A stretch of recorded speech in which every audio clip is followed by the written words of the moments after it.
오늘 성탄주일 우리가 이 본문 말씀을 통해서 은혜를 받기를 원하는데요. 우리는 보통 성탄절 하면은 고요하고 거룩한 밤을 떠올리게 됩니다. 고요하고 거룩한 밤, 천사들은 두 날개를 펄럭이면서 또 하늘의 천군천사가 아름다운 찬양으로 아기 예수님의 탄생을 축하하고 동방박사와 또 목자들이 아기 예수님께 와서 경배하며 예물을 드리는 그런 낭만적이고 서정적인 아름다운 분위기를 떠올리기에 마련입니다. 왜냐하면 우리가 부르는 찬양도 그렇고 또 여러 성화나 여러 이미지들이 이제 그런 모습을 우리에게 보여주기 때문이죠. 그러나 우리 예수님의 탄생은 그렇게 아름답고 낭만적인 탄생이 아니었습니다. 왜냐하면 인간적으로 놓고 보면은 우리 예수님의 탄생은 아버지가 누군지도 모르는 미혼모의 탄생이었기 때문이었습니다. 마리아의 남편 요셉과는 아무런 상관없이 예수님이 태어나신 것이죠. 물론 예수님의 이 사정, 예수님의 탄생 이 사실을 속속들이 잘 모르는 사람들은 예수가 요셉, 목수 요셉의 아들이다 라고 이렇게 생각을 했겠지만 예수님의 몸에 그 인간적인 아버지, 법적인 아버지죠. 이 요셉의 피는 단 한 방울도 섞이지 않았습니다. 그런데 2000년 전 처음 이 복음의 말씀이 증거되었을 때 예수님이 이 동정녀 마리아의 아들이었다는 사실, 미혼모의 아들이었다는 이 사실은 굉장한 걸림돌이 아닐 수가 없었습니다. 여러분 한번 생각을 해보십시오. 어느 정신 나간 사람이 미혼모의 아들이 구세주다, 메시아다라고 하면은 믿을 사람이 어디 있겠어요? 결혼도 하지 않은 처녀가 어느 날 아버지가 누군지 알지도 못하는 애를 낳았는데 그 애가 바로 하나님의 아들입니다. 이러면은 여러분 사람들이 그 무슨 뚱딴지 같은 소리냐고, 미친 소리냐고, 누가 그 얘기를 믿겠습니까? 21세기를 살아가는 오늘도 참 이런 이야기는 떳떳하게 드러내기 힘든 일인데 2000년 전 그 당시에는 얼마나 더했겠어요. 그러나 오늘 우리가 읽은 이 마태복음의 저자인 사도 마태는 그의 복음서 첫 장에서부터 예수님의 동정녀 탄생을 아주 직접적으로 밝히고 있습니다. 다시 말해 지금 마태는 우리에게 예수님이 처녀 마리아의 몸에서 태어나셨다는 이 이해할 수 없는 탄생 사실, 이 하나님의 아들이 사람이 되어 이 땅에 오셨다는 참 이 수수께끼 같은 이 놀라운 탄생 사실을 믿지 못한다면 여러분 우리의 믿음과 신앙은 올바로 세워질 수가 없다라는 것입니다. 왜냐하면 우리의 구원과 믿음은 바로 예수 그리스도의 동정녀 탄생에서부터 시작되기 때문인 것이죠. 그래서 마태는 그의 복음서 첫 장에서 예수님이 어떻게 나셨는지 그의 나심에 대하여 이렇게 말씀하고 있습니다. 우리 18절 말씀 우리 다시 한번 같이 읽어보도록 하겠습니다. 예수 그리스도의 나심은 이러하니라. 그의 어머니 마리아가 요셉과 약혼하고 동거하기 전에 성령으로 잉태된 것이 나타났다. 우리가 예수님의 나심에 대하여 알기 위해서는 먼저 이 당시 유대인들의 결혼 관습, 결혼 풍습에 대하여 이해할 필요가 있습니다.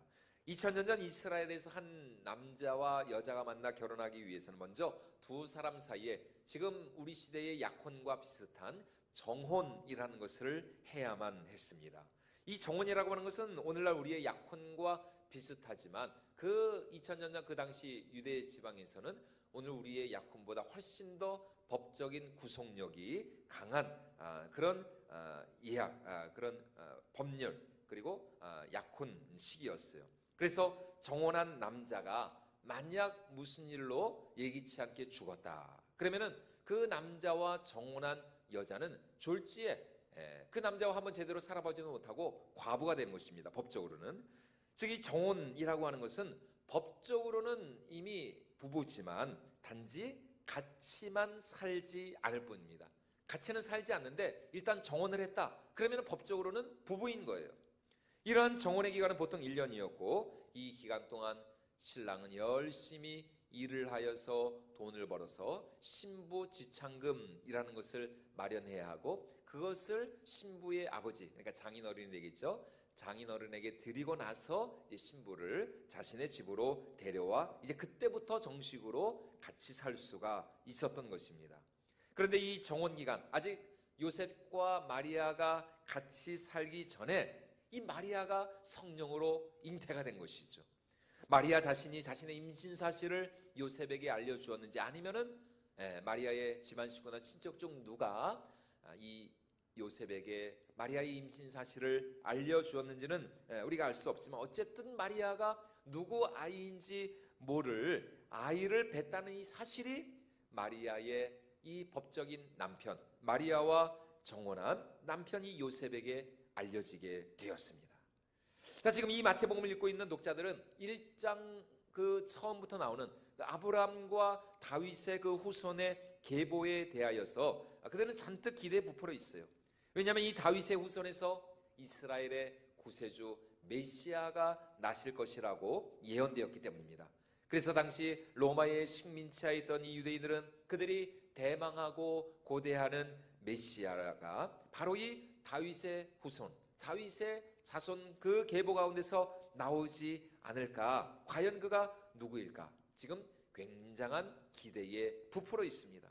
그런데 지금 마태가 하는 말이 뭐예요? 그 다윗의 자손이 아니고 다윗의 자손과 정혼한 여자, 그리고 그 여자가 낳은 아버지가 누군지 모르는 그 아들, 그 자생아가 바로 너희가 기다리고 고대하던 메시아다라고 이렇게 말하는 것입니다. 아마 이쯤에서 유대인들은, 이 마태복음을 처음으로 접한 이 유대인들은 큰 충격을 받았을 것입니다.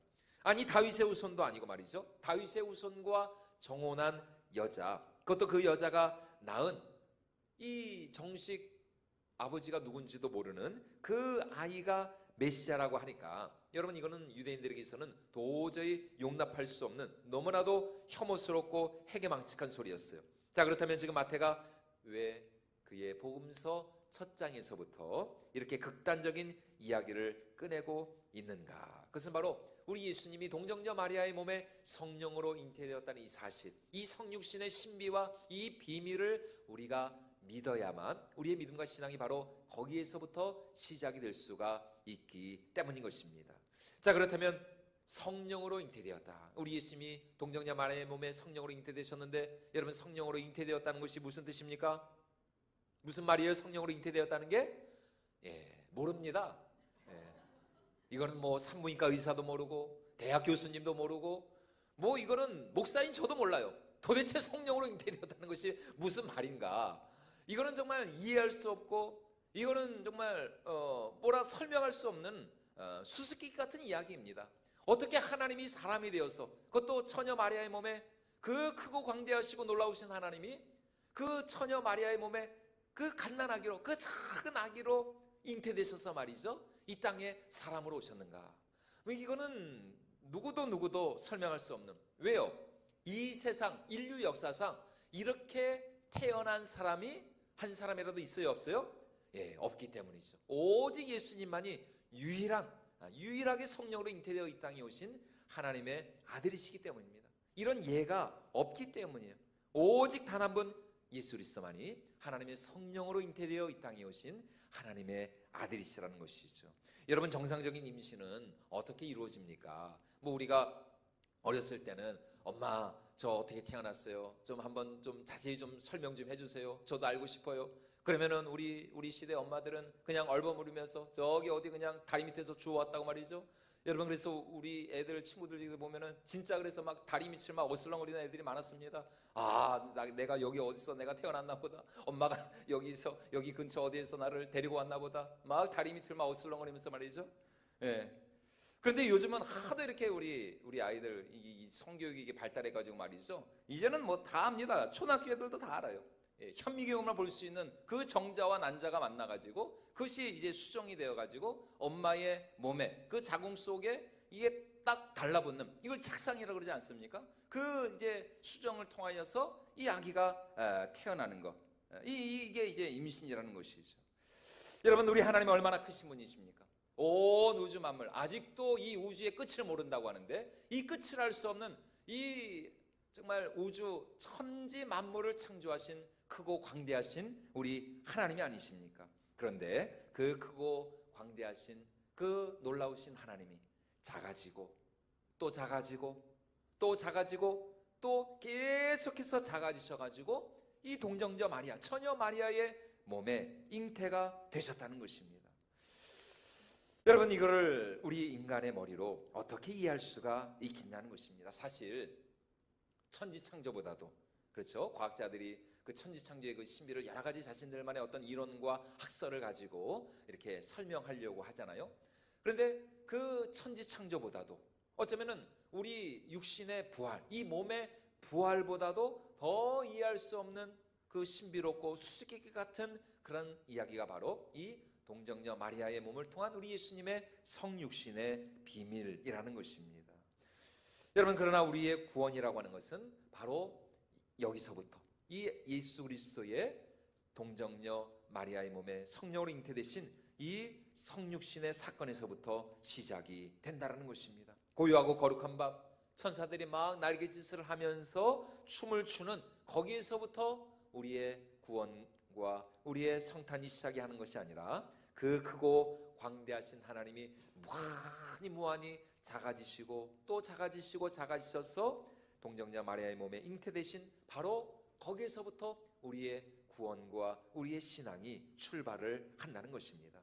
여러분, 그렇다면 우리 예수님 왜 그렇게 이해할 수 없는 방법으로 성령으로 잉태되어 이 땅에 오셔야만 했는가? 다시 말해, 하나님의 아들 예수 그리스도께서, 하나님이신 그분이, 신성을 가지신 그분이 왜 우리와 같은 똑같은 사람이 되셔서, 여러분, 사람의 몸을 입고 오신 것이 아닙니다. 사람의 몸을 입으신 것이 아닙니다. 그분 자신이 친히 우리와 같은 사람이 되신 것이에요. 옷을 입었다고 하면은 이 옷은 뭐 벗을 수도 있고 입을 수도 있고 그러잖아요. 그죠? 벗었다 입었다.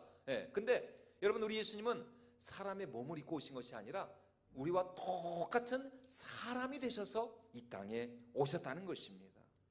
과연 그러면 우리 예수님이 왜 이렇게 사람이 되어 이 땅에 오셔야 됐는가? 다시 말해, 예수님이 사람이 되신 그 목적, 그 이유가 무엇인가? 이 사실을 밝히기 위해서 지금 마태는 그 당사자인 요셉을 증인으로 내세우고 있습니다. 왜냐하면 이 마태복음은 1차로 유대인들을 위하여서 기록된 책이죠. 그리고 예수님 당시 이 유대인들은 여자들의 증언은 잘 받아들이지 않았습니다. 오직 이제 남자들만을 증인으로 채택하는 그런 경향이 있었기 때문에 마리아의 남편인 요셉을 증인으로 내세워서 지금 이 사도 마태가 예수님의 탄생을 증거하고 있다는 것입니다. 그래서 오늘 성경은 이렇게 말씀하고 있습니다. 우리 19절 말씀 같이 한번 다시 읽어보도록 하겠습니다. 그의 남편 요셉은 의로운 사람이라 그를 드러내지 아니하고 가만히 끊고자 하여. 요셉은 의로운 사람인데 그를 드러내지 아니하고 가만히 끊고자 하였다. 여러분, 이것이 무슨 말입니까? 여러분, 의롭다는 말이 뭐예요? 한마디로 이 요셉이라고 하는 사람, 지금 마리아와 정혼한, 마리아와 약혼한 이 목수 요셉은 거짓말할 사람이 아니다라고 하는 것입니다. 이것이 의롭다는 말이에요. 마리아의 임신이요? 모르겠습니다. 기억이 안 납니다. 저도 왜 마리아가 저렇게 임신했는지 저도 잘 모르겠어요. 여러분, 이렇게 발뺌할 사람이 아니라는 것입니다. 이 요셉은 아주 정직하고 진실하고 거짓말할 사람이 아니라는 것이에요. 또 요셉은 자신의 아이가 아닌, 누군지는 모르지만 남의 아이를 임신한 이 마리아와 같이 살 정도로 그렇게 부정한 사람도 아니라는 것입니다. 그래서 지금 성경이 뭐라고 말씀하고 있습니까? 마리아의 임신 사실을 알고는 이 요셉이 큰 충격을 받아서 가만히 뭐 하고자 했다고요? 끊고자 하였다. 뭐를 끊고자 한 거예요? 마리아와의 관계를 끊어버리고자 했다는 것입니다. 마리아와 파혼을 결심했다는 것입니다. 마리아를 사랑하지만, 정말 마리아와 같이 살고 싶었지만, 마리아, 왜 남의 애를 뱉냐 마리아? 왜 나를 배신할 수 있냐 마리아? 정말 그럴 수 있느냐는 마리아. 그러면서 얼마나 이 요셉이 막 땅을 치며 울면서 통곡하면서 어떻게 나를 배신할 수 있냐 마리아. 그러면서 이 마리아와의 관계를 가만히, 그것도 드러내지 않고, 이 얼마든지 이게 마리아는 돌에 맞아 죽을 수도 있거든요. 근데 가만히 그냥, 그만큼 이 요셉도 정말 마리아를 사랑하는 사람이야. 그래서 이 마리아와 같이 살 수는 없고, 자기 애가 아닌데 어떻게 같이 삽니까? 이 자신의 양심이 용납을 안 하잖아요. 그래서 그냥 가만히 마리아와 이게 파혼을 결심했다는 것입니다. 자, 그러자 그가 이렇게 이제 내가 내일은 정말 내가 마리아에게 가서 마리아 미안하지만 나는 당신을 맞이할 수 없단 말이야. 우리의 관계는 이대로 끝내야 한단 말이야. 그러면서 이제 내일 아침이 되면은 마음을 굳게 먹고 그렇게 마리아와 파혼하기로 결심을 했어요. 그런데 그날 밤에 여러분 이 목수 요셉에게 누가 나타나느냐? 하나님의 천사가 나타났습니다. 우리 20절 말씀 같이 한번 읽어보도록 하겠습니다. 이 일을 생각할 때 주의 사자가 현몽하여 이르되 다윗의 자손 요셉아 내 아내 마리아 데려오기를 무서워하지 말라. 그에게 잉태된 자는 성령으로 된 것이라. 그에게 잉태된 자는 무엇으로요? 성령으로 된 것이라. 성령으로 잉태되었다. 천사는 지금 요셉에게 내 아내 마리아 되기를 무서워하지 말라 이렇게 말씀합니다. 다시 말해 지금 요셉은 굉장히 두려워하고 있다는 것입니다. 비단 마리아가 결혼도 하기 전에 임신했다는 그 사실뿐만이 아니라 그 들려오는 소문에 의하면 이 마리아가 성령으로 잉태되었다고 그렇게 말을 한다는 거예요.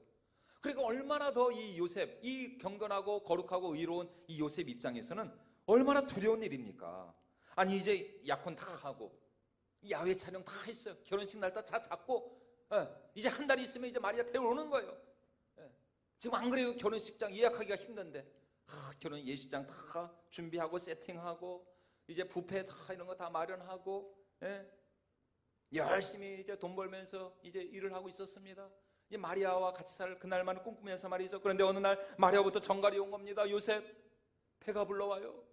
성령이 나를 잉태하셨어요. 하나님의 천사가 저에게 오셔서 제 안에 하나님의 아들이 자라나고 있대요. 여러분 이거는 있을 수가 없는 일입니다.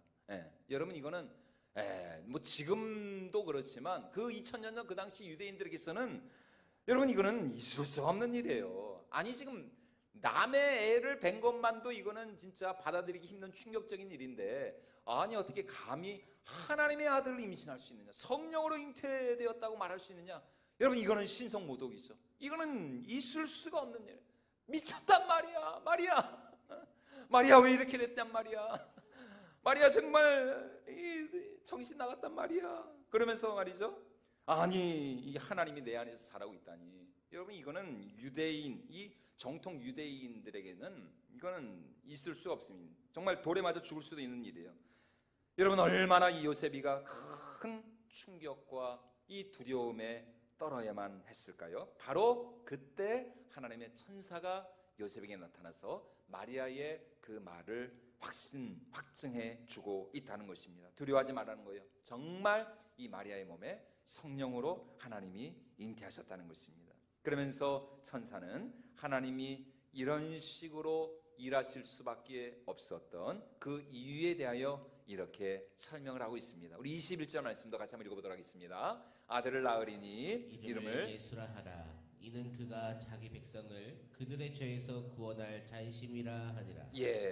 아들을 낳으니 이름을 무엇이라 하라고요? 예수라 하라. 예수. 이 예수 하면은 이제 구약 성경에서는 여호수아, 조슈아라고 하는 이름으로 불렸죠. 여호와는 우리의 구원이시다라는 의미를 가지고 있는 이 이름, 그 말이 바로 예수, 여호수아 이런 말입니다. 그런데 이 당시 유대인들은 로마의 이 압제, 지배하에 있었기 때문에 로마의 그 식민 지배로부터 그들을 구원해줄 구원자, 메시아를 사모하는 마음으로 이 예수라는 이름에 그런 이름을 많이 지어 주었다 그럽니다. 하나님은 우리의 구원이시다. 그러나 중요한 것은 어디로부터의 구원이냐. 여러분 이것이 중요한 것이죠. 단순히 로마의 그 지배로부터의 구원, 그게 중요한 것이 아니라는 것입니다. 여러분 죽을 병에 걸렸는데 그 병으로부터 고침받고 치유받는 것도 구원인 것이죠. 지금 먹을 것이 없어서 배고파 죽게 된 사람에게 먹을 것을 갖다 주고 양식을 가져다 주는 것, 여러분 그것도 구원이라고 할 수 있습니다. 물에 빠져 죽어가는 사람을 구하는 것도 여러분 그것도 구원이에요. 그러나 오늘 우리 예수님, 2000년 전 이 땅에 오신 우리 예수님은 어디로부터 우리를 구원하시기 위하여서 이 땅에 오신 하나님의 아들이신가? 그것은 바로 다른 그 무엇이 아니라 죄로부터 우리를 구원해 주시기 위해서, 죄와 사망으로부터 우리를 건져주시기 위하여서 이 땅에 오신 하나님의 메시아이신 줄로 믿습니다.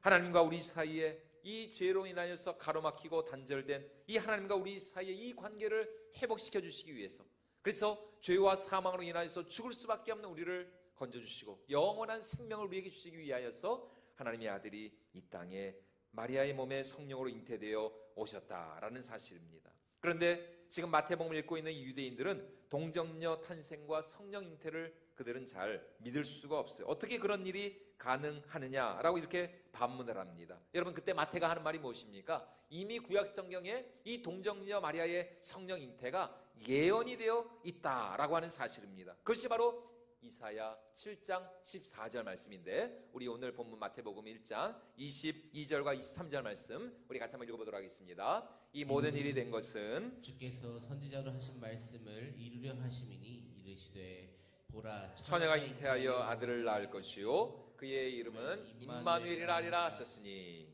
이를 번역한즉 하나님이 우리와 함께 계시다 함이라. 처녀가 잉태하여 아들을 낳을 것이요 그의 이름을 무엇이라 한다고요? 임마누엘이라 하리라 하셨으니, 바로 이사야 선지자, 예수님이 이 땅에 탄생하시 약 700여 년 전 이사야 선지자를 통하여서 예수 그리스도의 탄생이 이미 예언되고 예고되고 하나님의 말씀으로 기록이 되어 있다라는 사실입니다. 여러분, 지금 이 이사야 선지자가 처한 현실은 지금 유대 나라가 망하게 생겼어요. 이 유대 나라가 절체절명의 위기 속에서 그 당시 유대 왕이었던 이 아하스 왕에게 하나님께서 이사야 선지자를 통해서 주신 말씀입니다. 내가 너희를 절대로 망하게 두지 않겠다. 내가 너희와 함께 하겠다. 너희가 그래도 정 나를 믿지 못한다면 무슨 징조든지 한번 구하여 보라. 그런데 이때 이 유다 왕 아하스는 자기는 하나님께 징조를 구하지 않겠다라고 이렇게 말을 합니다. 이것은 그가 정말 믿음이 있어서가 아니라 이미 아스로 왕에게 사신을 보내서 아스로 왕의 도움을 받고자 했기 때문이에요. 다시 말해, 나는 하나님의 구원을 믿지 못하겠다는 거예요. 나는 인간으로부터 아스로 왕에게서 나는 도움을 얻겠다는 것입니다. 그러자 하나님께서 이사야 선지자를 통하여서 내가 너희에게 주는 참된 구원이 바로 너희의 진정한 생명이 될 것이다, 이렇게 말씀하시면서 내가 너희에게 아기를 주겠는데, 처녀가 잉태하여 아들을 낳게 될 것인데, 바로 그 아이가, 바로 그 아기가 임마누엘이 되어서 영원토록 너희와 함께하고 영원토록 너희를 구원하고 그 아이가 바로 너희의 진정한 구원이 될 것이다, 이렇게 말씀을 한 것입니다. 그리고 그 아기가 임마누엘 하나님이 되어서 영원토록 우리와 함께하고, 우리가 어디에 있든지, 우리가 무엇을 하든지, 우리가 어디에서 길을 잃고 방황하고 헤매고, 우리가 고통과 아픔 가운데 슬퍼하며 우리가 죽을 정말 사망의 음침한 골짜기를 다닌다 할지라도 하나님의 성령께서 임마누엘 하셔서 우리와 영원토록 함께 하시겠다 약속하시며 당신의 아들을 우리에게 보내주셨던 것입니다. 여러분, 장애인 중에도 보면은 중증 장애인이 있죠. 하루 24시간 365일 늘 곁에서 보호자가 있어야 합니다. 만약 보호자가 없다면은 그 중증 그 장애인은 어느 한순간 자신도 어떻게 될지 몰라요. 실수로 죽을 수도 있습니다.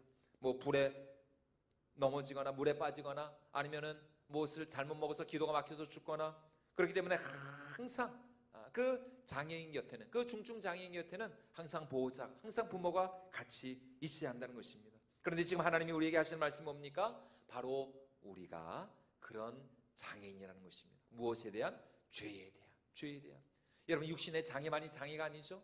마음의 장애가 있고 영혼의 장애가 있고, 여러분 우리 심령에 장애가 있지 않습니까? 그런데 이 땅에 태어난 모든 사람들은 다 그 영혼의 죄로 인해서 죽을 수밖에 없는 죄로 인한 중증 환자라는 것입니다. 바로 그런 우리를 고쳐주시고 그런 우리와 영원토록 함께 하시기 위하여서 하나님의 아들께서 임마누엘 되셔서 우리와 영원토록 함께 하시기 위해서 2000년 전 마리아의 몸에 성령으로 잉태되셨다는 것이에요. 여러분, 모든 죄와 사망으로부터, 악의 권세로부터 반드시 우리를 구원하시기 위하여서 2000년 전 저 유대 땅 베들레헴 구유 위에, 그 마구간, 그 냄새나는 구유 안에서 우리 예수님 맨살의 아기로 이 땅에 오셨다는 것입니다. 그리고 그 약속에 따라서 우리 예수님 정말 영원토록 우리와 함께 하시마 약속하셨던 것이죠. 바로 이 임마누엘의 은혜가 이 성탄의 계절을 맞은 우리에게 진정한 축복이 되고 또 은혜가 되고 구원이 되고 생명이 되는 줄로 믿습니다. 여러분, 하나님은 절대로 우리를 포기하지 않으십니다. 당신의 아들을 이 땅에 보내시기까지 여러분, 하나님은 우리와 함께 하시고 임마누엘 하셔서 반드시 우리를 구하시고 반드시 우리를 죄와 사망으로부터 건져주시고 우리를 통해서 영광을 받아주실 줄로 믿습니다. 사람은 나를 버린다 할지라도, 설령 다윗의 고백과 같이 내 부모는 나를 버린다 할지라도 하나님은 영원히 나와 함께 하시고 그 하나님은 날 떠나지 않으시고, 온 세상 날 버려도 주 예수 버려야 안 버려요? 주 예수 안 버려 끝까지 나를 돌아보시니. 여러분, 사람 나를 버린다 할지라도, 내 부모는 나를 모른다 할지라도 우리 예수님은 임마누엘에 하셔서 영원토록 우리와 함께 거하시는 줄로 믿습니다. 바로 이 임마누엘의 그 예언의 말씀, 약속의 말씀을 듣고 이 요셉이 마침내 이 마리아를 데려오기로 결단을 하게 되었습니다. 그것이 오늘 마지막 24절과 25절 말씀입니다. 우리 같이 한번 읽어보도록 하겠습니다. 요셉이 잠에서 깨어 일어나 주의 사자의 분부대로 행하여 그의 아내를 데려왔으나 아들을 낳기까지 동침하지 아니하더니 다음에 이름을 예수라 하니라. 요셉은 천사의 명령에 순종하여 그 아내 마리아를 데려옵니다. 그리고 아이가 태어날 때까지 마리아와 동침하지 않았죠. 물론 여러분, 이 요셉 입장에서는 사실 인간적으로 보면 얼마나 참 억울합니까? 아니 하나님, 아니 마리아만 있는 게 아니잖아요. 하나님, 아니 저기 영희도 있고 저기 뭐 순자도 있고, 아이고 우리 위에도 순자 씨가 계신데 아니 저기 뭐 많이 있지 않습니까? 아니 근데 왜 하필 마리아입니까? 아니 다른 동네 여자들 아가씨들 많잖아요. 아니 왜 하필 저와 정혼한, 저와 약혼한 마리아에게 이렇게 우리 하나님이 나신단 말입니까? 얼마든지 요셉 입장에서는 참 억울하고 참 하나님 앞에 얼마든지 따져 물을 수가 있겠죠. 아니 하나님, 정말 꿈만 같은 그런 신혼을 꿈꿨는데 왜 하나님 우리 사이에 끼어들어가지고 말이죠, 아니 왜 하나님 우리의 이 행복한 결혼을 망칠하십니까? 얼마든지 항의할 수 있어요. 그러나 요셉은 항의하지 않았죠. 원망하지 않았습니다. 왜 하나님이 나의 이 계획을 이렇게 깨트려 버리냐고 여러분, 하나님께 불평하지 않았어요. 오히려 그는 하나님의 말씀에 온전히 순종합니다. 마리아를 결국 데려왔어요.